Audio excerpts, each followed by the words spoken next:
Good afternoon. Thank you all for coming. I think we got a very interesting topic today. Firstly, let me introduce Manjeet Pardesi, a good friend from Victoria University of Wellington. He's also associated with the New Zealand India Research Institute as well, right? Yeah. Today he's going to speak to us about region, system and order, the Mughal Empire in Islamicate, Asia. Manjeet's bio is there, so I'm not going to spend too much time going through it. Manjeet is, of course, no stranger to Singapore. He did his undergrad and master's in NTU, right? Yeah. And he's been here before, so we welcome you. Manjeet, why don't you take about 45 minutes? Yeah? Sure. Is that enough time? Yeah? 45 minutes, and then we got more time for question and answer. Sure. All yours, Manjeet. Thanks, Sinderpal. And thank you for having me here, and thank you for arranging this talk. And I also want to thank Jordan and Yusuf for taking care of the room, the invites, and the slides.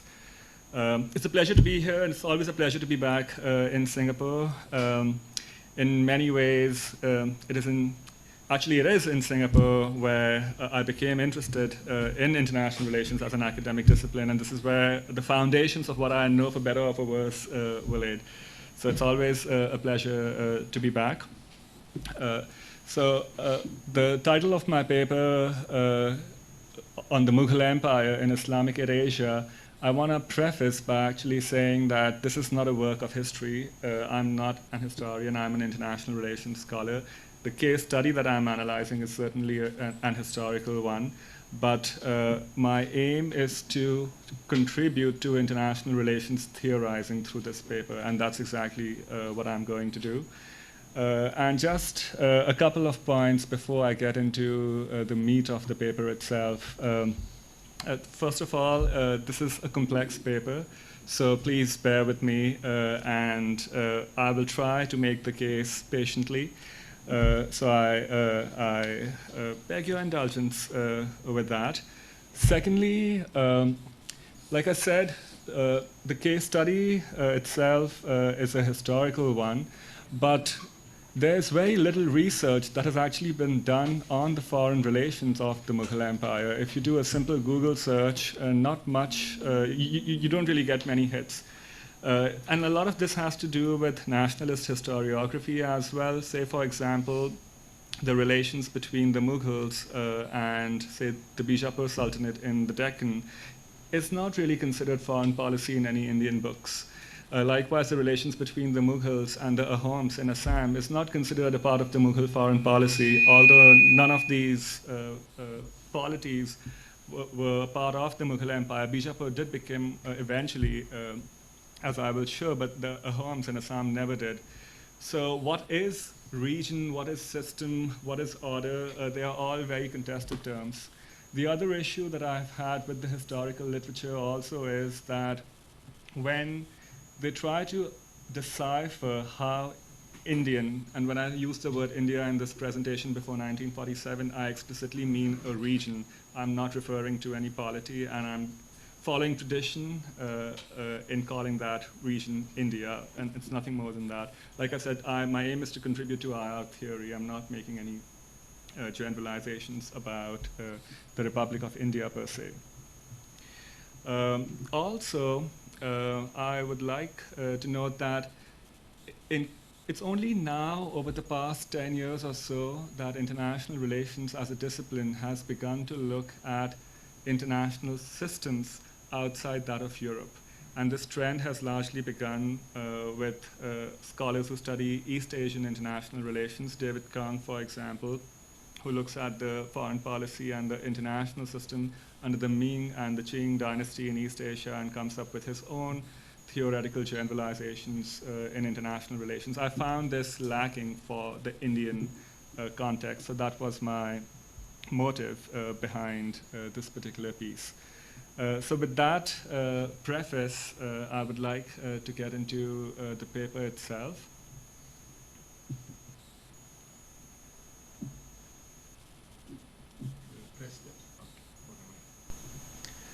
All right. So if you don't mind, I would actually prefer to stand and speak. I'm just going to be more comfortable doing that. So one of my aims is to actually introduce Islamicate Asia as an international system. So let me just first get some definitional issues aside. I'm using the term Islamicate as opposed to Islamic because I'm not talking about any religion here. By Islamicate, I simply mean a geographical, a geo-cultural entity where perhaps Islamic states were dominant, but of course this particular cultural complex also included many non-Muslims. In fact, as is obvious to this audience, Hindus were the largest religious group in this system. I'm following the tradition set by Marshall Hodgson, the great scholar of the Islamic world, and he himself refers to Islam only in a religious context, but Islamicate in a broader socio-cultural complex that also encompasses other entities. So let me just explain what I mean by okay. Let me just explain what I mean by Islamicate Asia. And I'm sorry the map is a little bit fuzzy because it's not available on the internet. So I've had to actually scan it. My larger point is that here is the far western end of Eurasia, Europe, and most IR theory actually comes from whatever happened here historically. Paul Kennedy's work, for example, The Rise and Fall of the Great Powers, begins in the year 1500, but completely ignores the Mughal Empire and the Ming and the Qing empires. So Asia, as such, has historically, traditionally gotten short shrift. But a few years ago, the world historian John Darwin, when he was talking about the early modern period, and I'm actually focusing on the early modern period in this paper, roughly the years between 1500 and 1750. For John Darwin, there were three great zones, as he called it, in the early modern period: Europe, Islam, and China, as he put it. So my focus is on Islam in that sense, and like I said, I'm talking about a region. And this region stretches from Ottoman Turkey here to Aceh, the Sultanate of Aceh in Southeast Asia. It includes the several city-state oases and some smaller kingdoms and empires in Central Asia to all the way into the Indian Ocean region.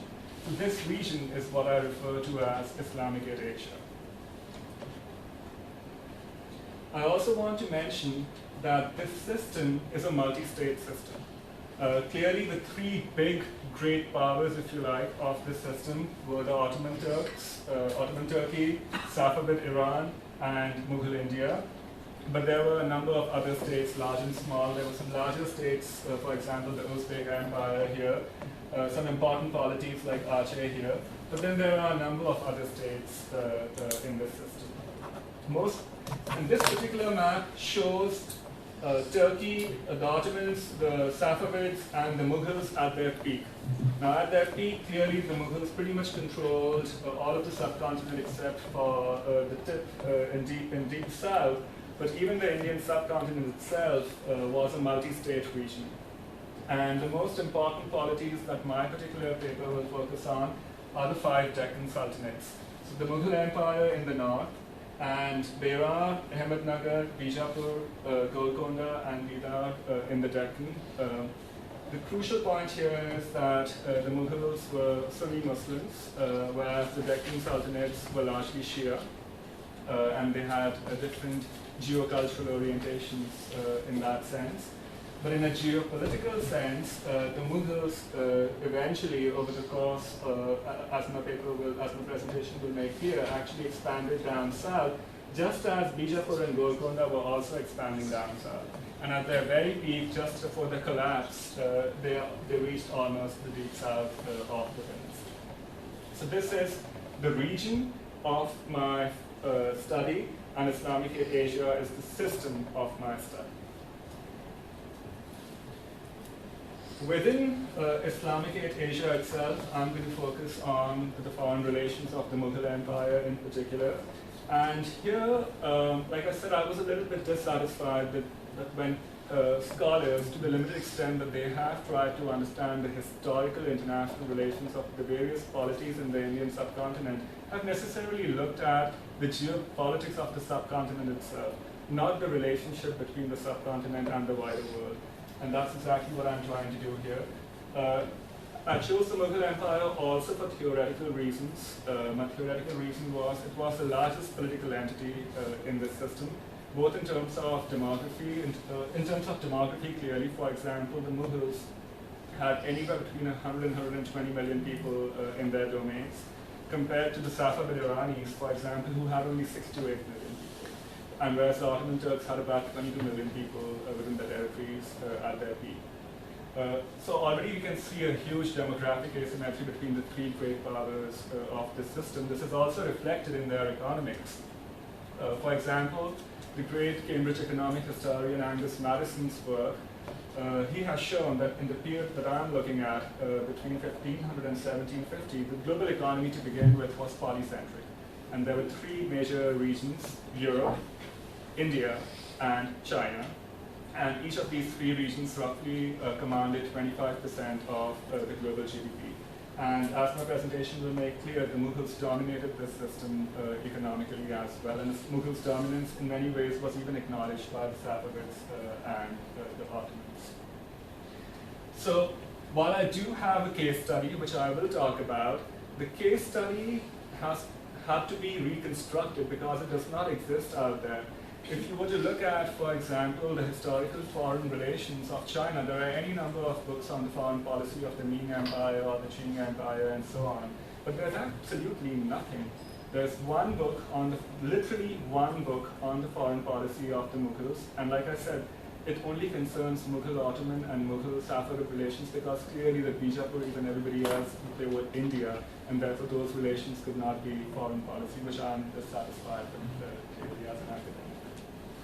So while I do see the case study as a contribution that I'm making as well, I'm ultimately an IR scholar, and my own contributions, my own original contributions, if you like, are theoretical in their nature. And in particular, I will talk about three sets of relationships.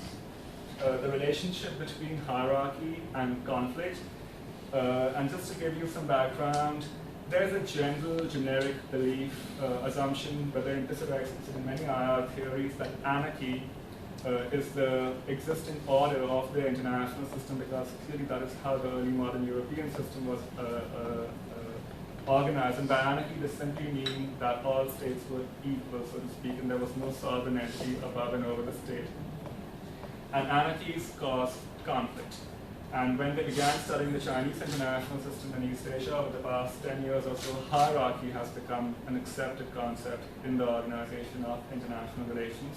And in particular, David Kahn, for example, has argued that hierarchy is actually peaceful. Unlike European anarchy, which was war-prone and conflict-ridden, East Asian hierarchy under China was actually peaceful. So I'm not debating, I'm buying these arguments that they are making. But I'm looking at how hierarchy and anarchy actually contributed to the organization of this system in Islamicate Asia. And what's the relationship between hierarchy and conflict? That's one of the relationships I'll be exploring. The other will be between asymmetric material power and equality. Like I said already, just going by the demography, the Mughals overshadowed the Safavids in particular, but also the Ottomans in terms of their economic weight, in terms of their military power. Let me give you one example. The great Vizier Abul Fazl of the Mughal Emperor Akbar, actually in his in Akbar's biography, actually mentions that Akbar alone was able to raise up to 4 million infantry during the peak of Akbar's rule. Now, even if there's a bit of an exaggeration, so let's just say it was 2 million and not 4 million, the total Irani population at that time was barely 67 million. So we're talking about huge asymmetry in military power. But my contention again here is to explore the relationship between asymmetric material capabilities and military power. And again, in the Sinocentric system, it has been argued by Brantley Womack, for example, that asymmetry actually institutionalizes inequality in relations. And Womack's case study was essentially the Sino-Vietnamese relationship over 2,000 years. So I will speak to that relationship as well.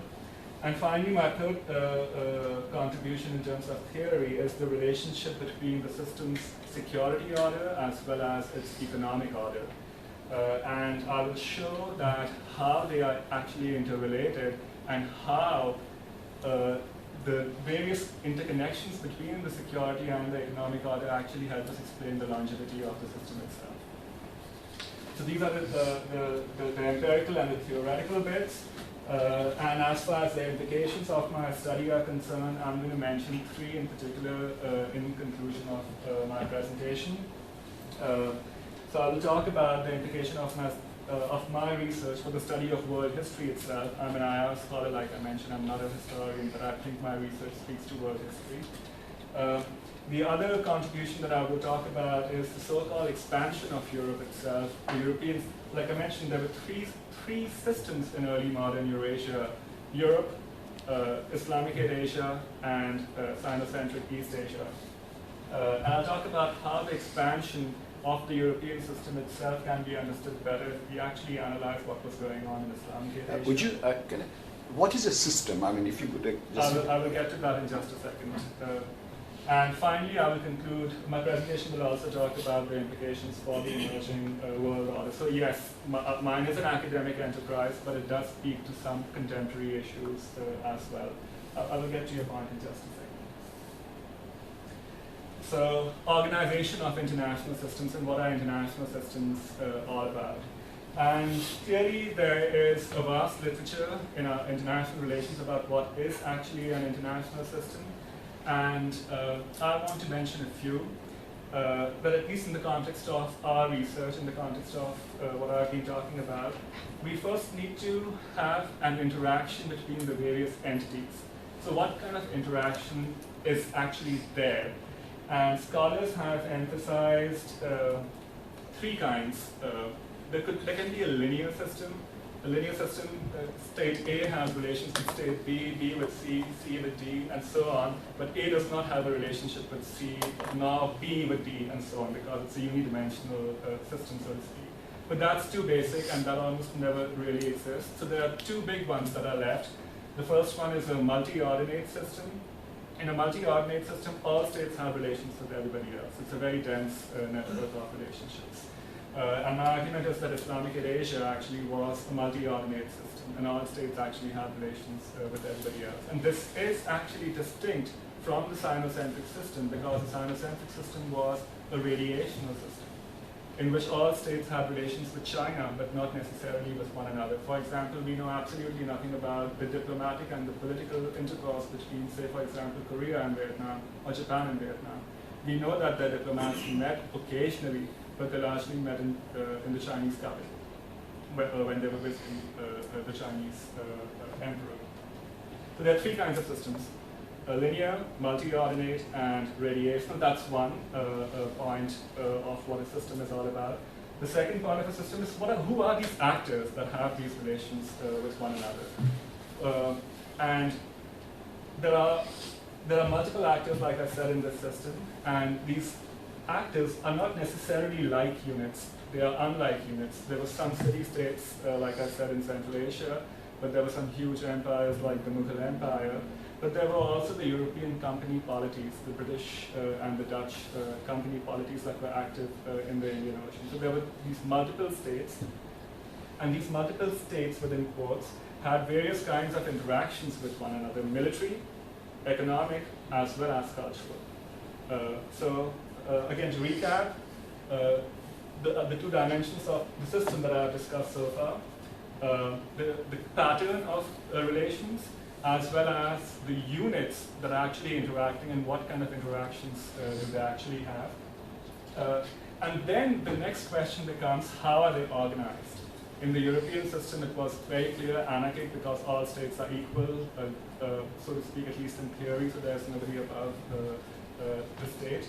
Whereas in the Sinocentric system, we know that China was at the top, so it was very much a hierarchical system.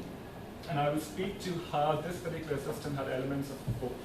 And in that sense, it was hierarchical as well as anarchical, as I will show.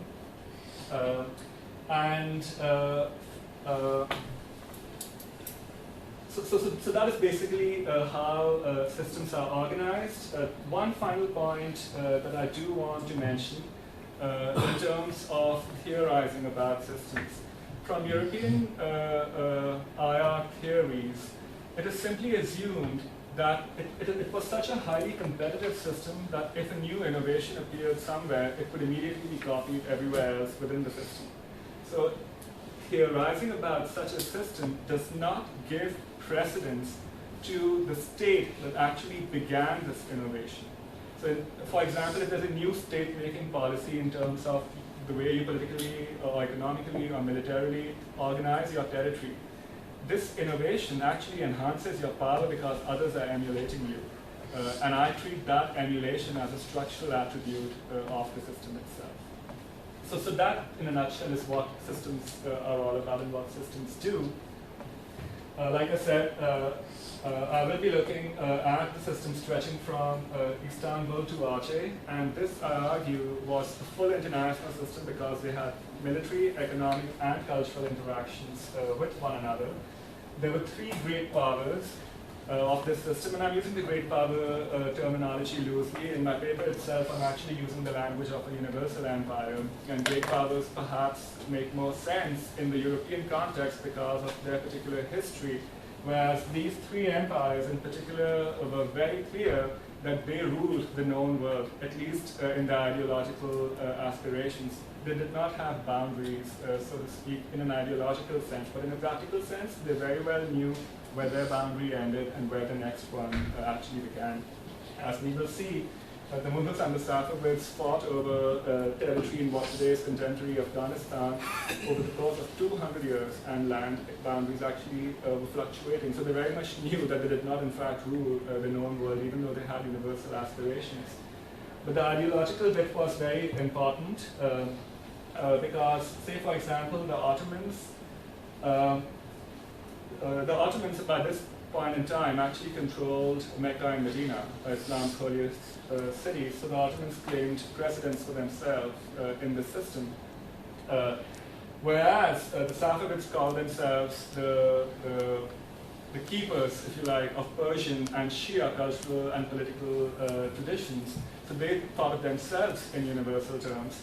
Whereas the Mughals told both of them that they were much larger than the two of them combined, and the Mughals actually had a much more diverse, the Mughals had a much more diverse subject population in terms of their religious and ethnic affiliation. So if there was indeed a universal empire, it was the Mughals. The point that I'm trying to make is that they recognized that each of these other powers had an ideological attraction to them, and therefore they were equals of one another, so to speak, in that basic sense, although they certainly competed with one another over states. They were the primary actors.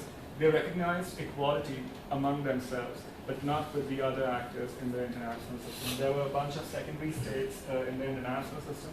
In particular, I want to emphasize that the European polities in this system, the company polities, but also Portugal, the Portuguese Empire was very much alive in Asia at this point in time. They were all secondary actors in this system. They were not the primary actors in Islamicate Asia. And what I will show is the Mughals organized South Asia hierarchically, but they treated the Safavids and the Ottomans as equals. So the system outside of South Asia was anarchic because there was equality between the major powers, if you like, but within the subcontinent itself, it was a hierarchical system. It was a multi-ordinate system and not a centric system in the sinocentric sense of the word, because, say for example, I mentioned the Deccan Sultanates in the Indian subcontinent was Shia in their orientation. They clearly had very close relations with Safavid Iran. The Safavids themselves had relations with the Mughals. The Mughals themselves had relations with Bijapur and other Deccan Sultanates. It was a very complex network of relationships, not like the Vietnam-Japan or the Vietnam-Korea relationships that I alluded to a while ago. And the other point that I want to mention is about the relationship between economic order and security order. In particular, I will show how three variables, trade, finance, and military power, actually affirmed Islamicate Asia's security and economic orders, and that explains why this system was stable for almost 150 years. So, regional security order in South Asia. Like I mentioned, the Mughals organized a hierarchical security order in South Asia. But before we get to hierarchy, we actually have to understand why it is important, and we need to have a basic understanding of where the Mughals were coming from and how they actually created this system.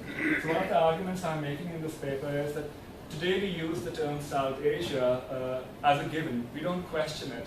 But South Asia did not always exist as a region in a geopolitical sense. If you look at the subcontinent's history, for close to 1,000 years before that, in a military sense, let alone economic sense, even in a military sense, South Asia had been interacting with other parts of the world at the periphery of what today is South Asia.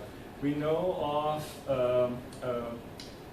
say for example, the Tibetans in the 7th, 8th centuries actually reached all the way to what today is Bengal. We know that the Cholas for 100 years between 1000 and 1100, so to speak, interacted in a military sense with Southeast Asia as well. So the system in which these polities were interacting was much bigger than South Asia alone.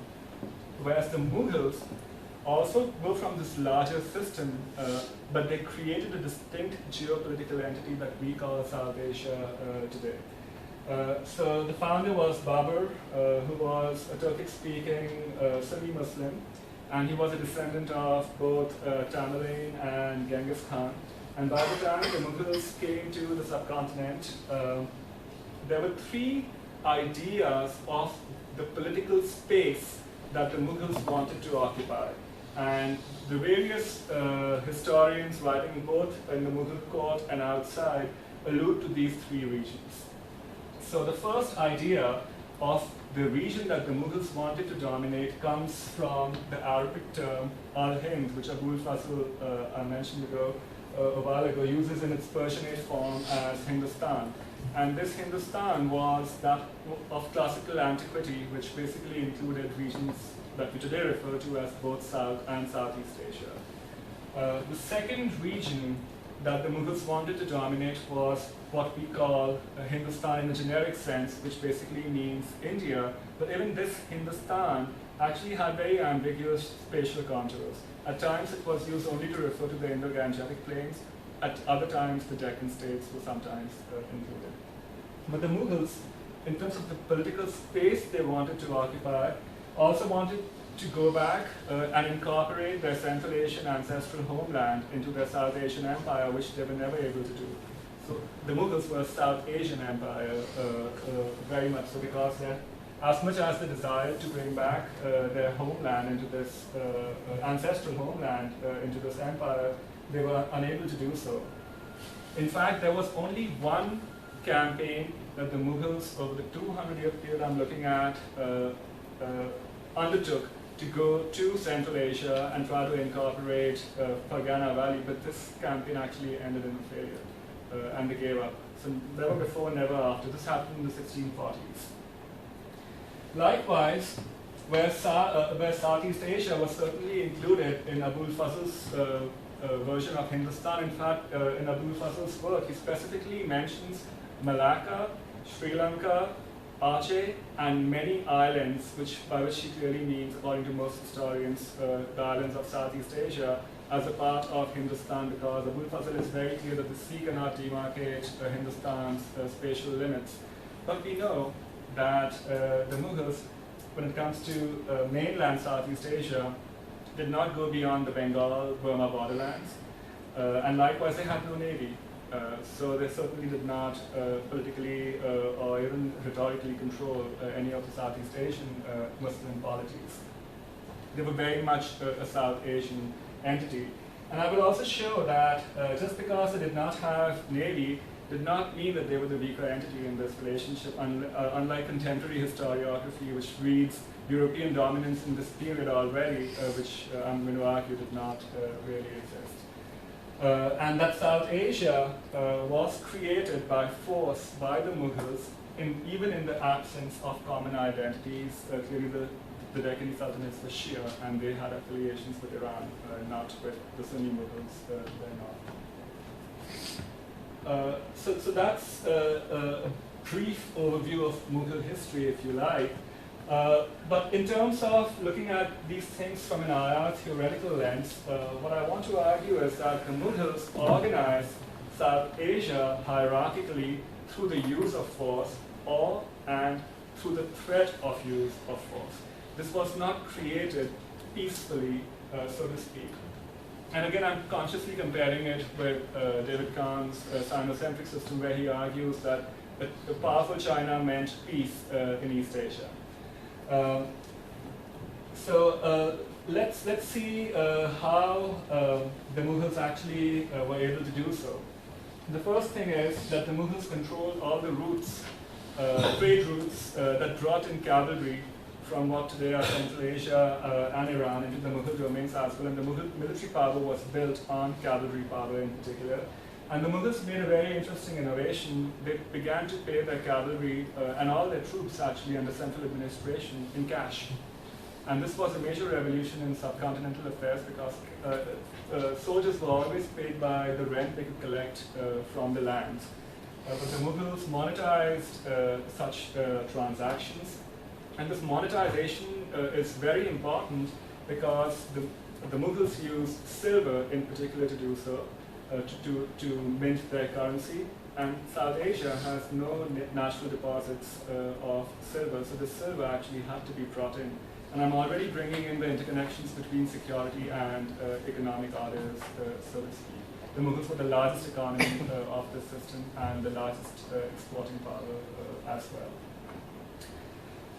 The other thing that the Mughals did by 1580 was they had conquered both Gujarat as well as Bengal.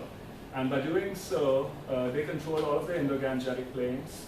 And frankly, according to John F. Richards, the preeminent Mughal historian, he uses this term actually, that the Mughals had emerged as a regional hegemon by 1580 because there was no other power or a combination of powers in the subcontinent after the conquest of Gujarat and Bengal who could challenge the Mughals themselves. And this is in fact the very definition of regional hegemony even for realist scholars like John Neesheimer. When there's no other peer competitor in a military sense, you emerge hegemonic. So clearly military power and the link with economics had a huge role to play. But the other thing that the Mughals did very consciously was to keep the Ottomans and the Safavids out of subcontinental affairs. So when they went into Gujarat, the Gujarati Sultan actually sought an alliance with the Ottomans. And this was also the Ottoman age of exploration in the Indian Ocean region. The Ottoman Navy was very much present. In fact, the Gujaratis and the Ottomans had formed alliances before to fight the Portuguese together. So they were very much part and parcel of what was going on there. Also, the Gujarati Sultan himself was of Turkic ancestry. There were Turkic tradesmen in Gujarat, as well as the military forces of the Gujarati Sultan were also composed of Turkic soldiers. And like I mentioned, the Ottomans also had universal aspirations. So they would have liked nothing better than Gujarat to become a part of the Ottoman Empire, at least as a tributary, if not politically a part of the Ottoman Empire. But this would have threatened the Mughal hierarchical order. So the Mughals did what they could. In fact, the Mughals financed an alliance with the Christian Portuguese to keep the Ottomans at bay.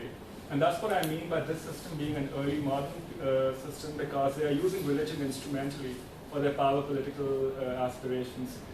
Certainly religion has a symbolic value in the geopolitics of this system, but this was not a religiously driven system, so to speak. Likewise, when it came to the Deccan Sultanate, because they were a Shia Muslim, they rhetorically subordinated themselves to the Safavids in Iran. And this really upset the Mughals. And each time the Safavid Shah's name was read in the Friday prayers in the Deccan, the Mughals would threaten the use of force or actually go and attack the Deccan Sultanates. And eventually, for complex geopolitical reasons, but also this implicit Safavid threat, the Mughals annexed and gobbled them all up over the course of the 17th century.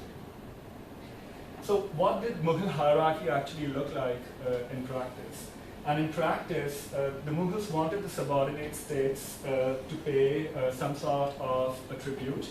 They were allowed to maintain their own currency, provided they minted the coins in the name of the Mughal emperor himself.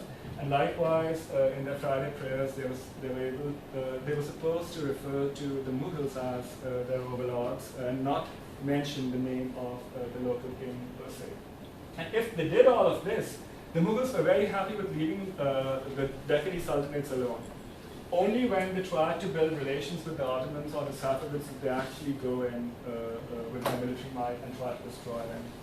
In the meanwhile, if they subordinated themselves to the Mughals posted a high official, a wakil, if you like, in their courts. And this was the biggest symbol of the subordination of the Deccani Sultanates. And so important was this relationship, so important was for the Mughals to sever the ties between the two, that the Safavids actually in the early 1600s even told the Mughals not to annex Bijapur, and that they would give territory from within their own domains in what today is Iran if the Mughals let Bijapur remain independent, and the Mughals rejected that. And the Mughals rejected that primarily because it was going to be very difficult, they had realized, after their Central Asian campaign, for South Asian military power to be projected on the other side of the Himalayas, because those were semi-nomadic, agriculturally wanting regions. And how could Mughal armies be supplied from the Indo-Gangetic plains? So geography has a very important role to play in how this region was defined by the Mughals themselves. So basically, hierarchy was maintained through the use of force. Secondly, there was equality, like I mentioned, in interstate relations between the three universal empires of the system. Because the Ottomans controlled Mecca and Medina, and because they had come to control Egypt by this time as well, Egypt with its caliphate in Cairo, which, by the way, did not really have much meaning in terms of symbols and institutions after the Mongol destruction of the caliphate in 1258 itself. But in any case, the Ottoman annexation of Egypt meant that even this symbolic caliphate had lost all its meaning. Nevertheless, the Ottomans styled themselves as the caliphs of the Islamic world. And when they asked them for such an acknowledgement from the Mughals told them, you may be caliphs in your own region, but we are the caliphs of South Asia, because the lesser states, the Deccani states, read the Friday prayers in our name, not in your name. So there's a status competition going on. There's an acknowledgement clearly that they are co-equals in some sense. And they are certainly using religious motives in an ideological sense, but not in a geopolitical sense, as I mentioned in the alliance between Portugal and the Mughals against the Ottomans, for example. Likewise, when it came to Safavid-Mughal relations, the Mughals had adopted Persian as the language of administration of the Mughal Empire itself, and therefore the Safavids sought precedence in interstate relations. And the Mughals acknowledged that the Safavids were inheritors of a great imperial and cultural tradition of their own. But the Mughals told them that, look, Irani migrants are actually migrating to the Mughal court itself, and also to the courts in the Mughal subordinate states in the Deccan, in Bijapur and Golconda and elsewhere. So clearly there's no equality in a symbolic sense between the Safavids and the Mughals. Also, at the height of the Mughal Empire, there were 7 times as many speakers of Persian in Mughal India than there were in Iran itself. So there was a cultural competition, and both the status of caliph and cultural competition show that there is an ideological, status-based rivalry, while there being an acknowledgement that there's little they can do to geopolitically vanquish the other side altogether. So that basic equality was certainly maintained. But the Mughals did not extend this deference, if you like, in diplomatic protocol and elite perceptions with Ottomans and Safavids to their relations with the European powers. The Portuguese were simply treated by the Mughals as armed brigands. They were the nomads of the high seas, just as the armed brigands in the lands between what today are Pakistan, Afghanistan, and Iran had to be paid off for the Mughal trade caravans to go into Central Asia. The Mughals thought that the Portuguese were exactly the same, but on the high seas, and you could pay them off, and they would let your trade pass through. The European reading of this is quite different. The European reading is that the European powers were the dominant, and so on. And I challenge that notion that when seen from the Mughals' perspective, they were not equals, they were not the great powers of the system. And the Dutch and the English were in fact even more dependent on Mughal trade than anything else. So they could not challenge the Mughals militarily. Until as late as 1700, about 95% of the English East India Company's trade was centered on India, for example. And I have other statistics I can share with you. The point is, this was a one-sided dependency between the European companies and the Mughal Empire. And like the great military historian Geoffrey Parker has mentioned, that before the Industrial Revolution, which happens after 1750, so after the period that I'm studying, the Europeans had only one thing to export to the rest of the world, that was violence. But when the Dutch and the English tried to do that, usually the Mughals, all the Mughals had to do, in spite of lacking a navy, was cut off their trade. And this happened in a number of conflicts that I can talk about if there are any questions on that, and the Mughals did exactly that. They cut off their access to trade, and the Dutch and the English eventually had to comply. So certainly there was no equality in relations. They were the secondary states, just like the Uzbek Empire and so on. The third big component has to do with the relationship between economic order and security order in Islamicate Asia. Like I mentioned, Mughal India, according to Angus Madison, was one of the three economic centers of the early modern world. In fact, John Darwin has argued recently that 60% of global manufactures in this period came from India alone, and they were actually cotton textiles, not spices as we normally think about these issues.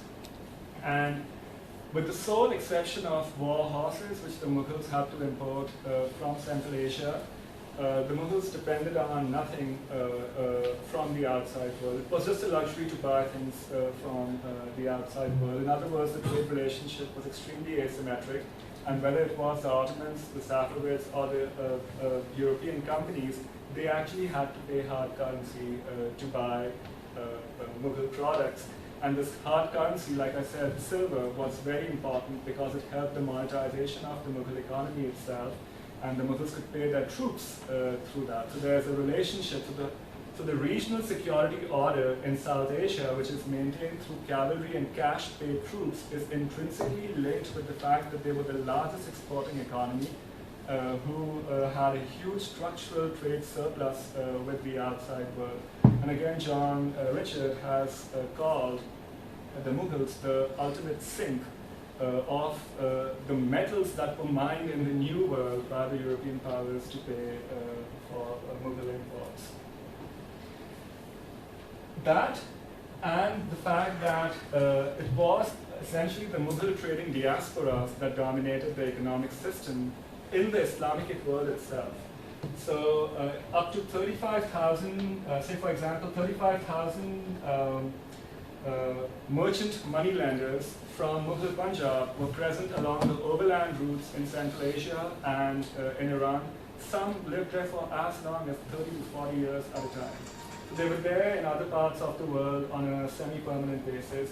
And I'm using the term diasporas in the plural because it was clearly not one single diaspora. For example, it was the Indo-Muslims from Gujarat who were present in the overland routes that extended from Iran all the way to Ottoman Turkey, whereas in the Indian Ocean world, it was also the Gujaratis again, but also Bengalis and people from the Coromandel and the Malabar coasts who were outside of the Mughal domains. But the economic historian Rasaratnam has argued that the financial houses in Coromandel and Malabar coast were actually spin-offs and had intrinsic organic links with Gujarat, which was in the Mughal domains itself. It was the richest province of the Mughal Empire. Another thing is that these trading diasporas were merchant moneylenders, so they had multiple portfolios and they practiced a form of capitalism. So they exported Mughal cotton textiles in their host economies and they sold these for profit there. And they invested this profit in agricultural production in those host economies. They connected the urban and rural markets of the host economies, and some in Central Asia and in Afghanistan in particular also helped finance the military campaigns of their host polities. The point that I'm trying to make is that even though a lot of these trading diasporas were non-Muslim, they were not harmed when they lived for very long periods of time in other parts of the Islamicate world, because they performed crucial administrative tasks which were important for the state, especially fiscal administrative tasks. So again, just to recap, there are 3 points that I've emphasized: hierarchy and the use of force in South Asia to organize this system, equality among the universal empires of this system, and finally, the interconnection of trade, finance, and military power actually reinforces the system's economic and security order, and therefore explains its longevity. And again, the other point that I want to mention is that there were continuous wars, but in spite of that, this was actually a very prosperous empire. So one of the future projects that I have in mind is to work out the relationship between conflict and economic growth itself, because we are generally told that there is a negative relationship there. Clearly, I'm looking at the pre-industrial world, and my generalization from here cannot be universally valid, but certainly that work deserves more attention. That is the case study itself, and I know it's complex, but it had to be done because nobody else had done it. I would have liked to go into theory immediately, but the case itself had to be reconstructed, which are, like I mentioned, have used secondary sources to reconstruct. And it is my theoretical contributions that I consider original. And here I would like to mention that hierarchies are not necessarily peaceful. Now, David Kang has argued that Sinocentric hierarchy was peaceful because the subordinate states accepted Chinese hierarchy as legitimate. So he's making, in other words, he's making a social argument. And the social argument is that once hierarchies are accepted as legitimate, hierarchies become peaceful. My argument is that there is actually a fundamental structural difference between Sinocentric East Asia under the Mings and the Qings and this organization of the system that I have just described. The first big difference is in terms of polarity. Sinocentric East Asia was unipolar by definition. Ming and the Qing empires eventually were the only poles of the system, whereas Islamicate Asia, like I mentioned, was tripolar. So there's a difference right then and there. Also, I mentioned that the Mughals created South Asia as a system within, as a region within this system. On the other hand, in the Sinocentric system, there could be no distinct regions. In the Chinese worldview, all subordinate states were equal to one another, even though none was equal to China. So there could be no regions, there could be no differentiation of states within that system. But clearly, as I argue, that the Mughals organized South Asia very differently from how they organized their relations with the extra South Asian world, if you like. And the third big difference between the two systems is again that of the pattern itself, whether it was variational or multi-ordinate. Now, my response to David Kang is simply this: if Vietnam and Korea and Vietnam and Japan had no historical relations in the political and diplomatic sense, maybe some economics, ships go here and there, but if there are no political and diplomatic relations, how are they going to form an alliance, say, for example, to fight and stand up to China? So the structure of the system itself is fundamentally different in the two cases. I also use this example to highlight that China was also very powerful under the Mings and the Qings vis-a-vis the Central Asian polities. So if David Kang's legitimacy argument holds true, say for example in East Asia, then it should also hold true in Central Asia. It's not enough to say that the Central Asian polities did not accept Chinese hierarchy as legitimate, and that's why that system in Central Asia was war-prone, because it would simply mean that you have to accept China as a legitimate giver of culture and state-making technologies. And it's basically replacing Sinocentrism with Eurocentrism in my mind. And my argument is that when you look at the relations between China and Central Asian polities, The Central Asian polities actually formed confederations to fight the Chinese together. So they had multi-ordinate relations in that part of the Sinic world. Also, the Central Asian polities, a lot of them were Islamic, and they knew that there were other universal empires apart from China itself, unlike the historical cases of Japan and Vietnam and Korea. So structurally, these are very different. And maybe socialization of Japan and Vietnam and Korea has a role to play, but that's a secondary argument in my mind. In my mind, there are structural differences to begin with within the two systems. And this clearly has implications for the emerging world order, because people like Kang have argued that Southeast Asian states in particular have a historical propensity to live in a Sino-centric world, and therefore China's rise will be easily acceptable to everybody here who will live in a subordinate position to China.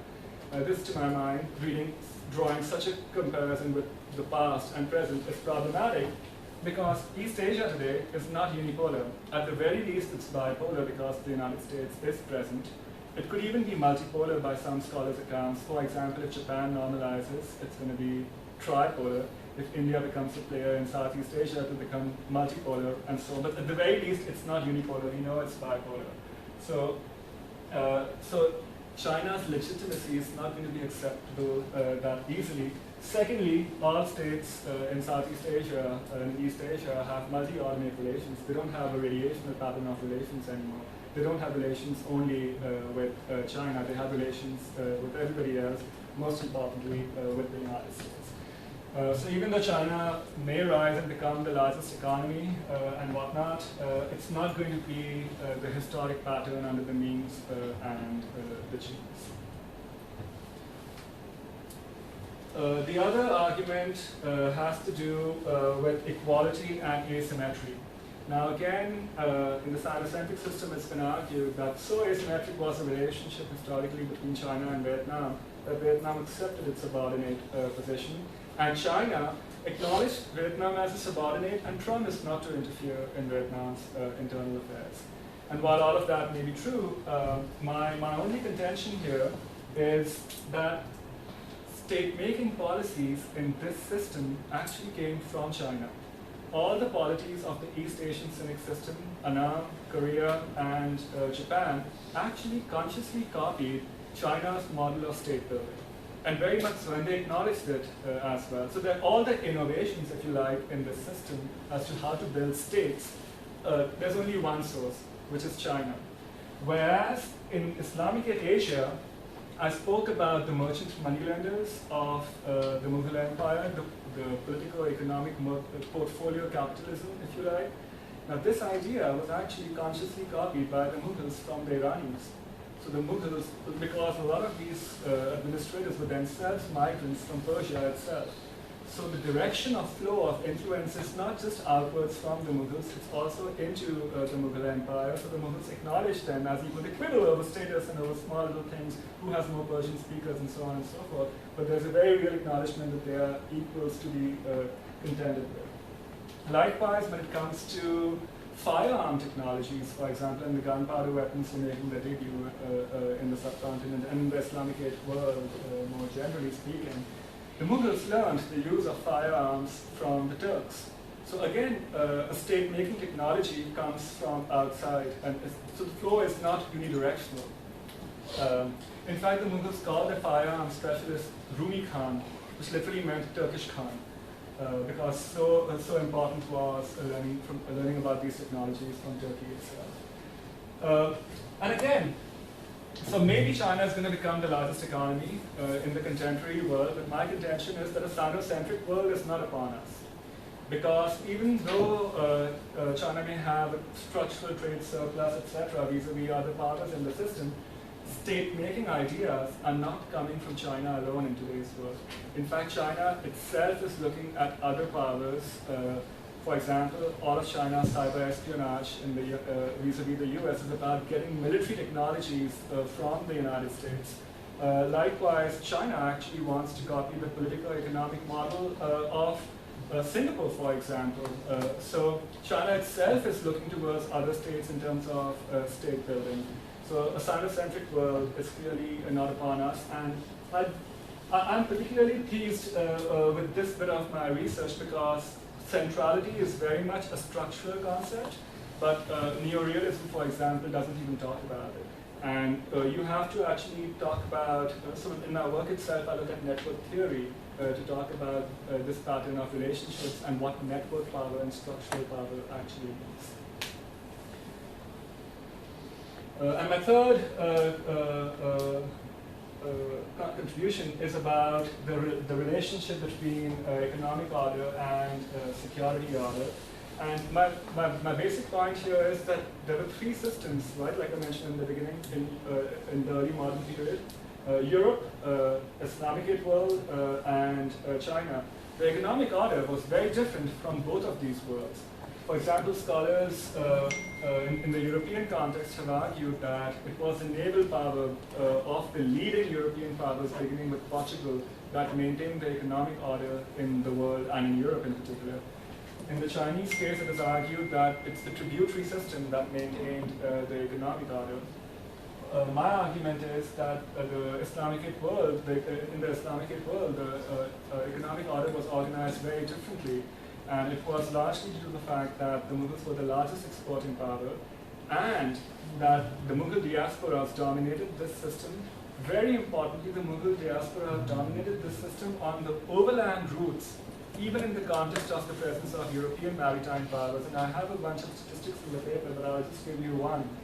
As late as 1698, more than 5 times the combined textile export from India to Turkey that happened with the British and the Dutch fleets combined happened by the overland routes through the long residing trade diasporas that I mentioned along these routes.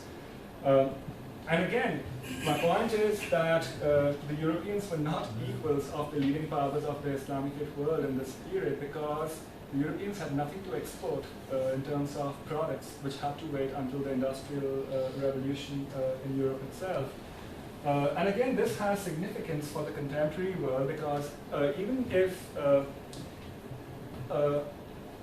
China becomes the largest economy in the world in terms of exports and whatnot, the United States is not a secondary power of this system like the Europeans were in the Islamicate world, because the US remains the world's leading technological power and the leading source of investment, something that pre-industrial Europe did not have. So in fact, if Chinese companies build an overland trade route, or China state-backed or state-owned firms do that to escape the maritime dominance, it's actually going to be a harbinger of conflict, because in the emerging world order, the economic and security orders are not in sync with one another.